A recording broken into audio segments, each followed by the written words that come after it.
घने और पुरस्रार जंगल में एक शहजादी सैर करते हुए आगे बढ़ती गई और रास्ता भूल गई।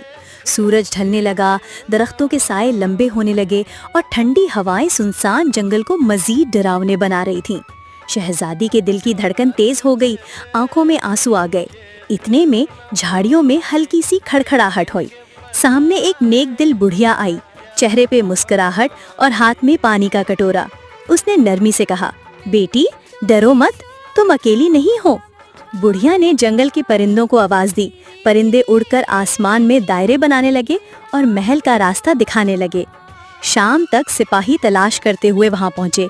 शहजादी को महल वापस ले जाया गया, महफूज, मसरूर और शुक्रगुजार। बादशाह ने बुढ़िया को सोने के सिक्के और इज्जत का ताज दिया और शहजादी ने दिल में एक सबक लिख लिया, मुश्किल वक्त में हिम्मत, शुक्रगुजारी और नेकी, यही सबसे बड़ी ताकत है।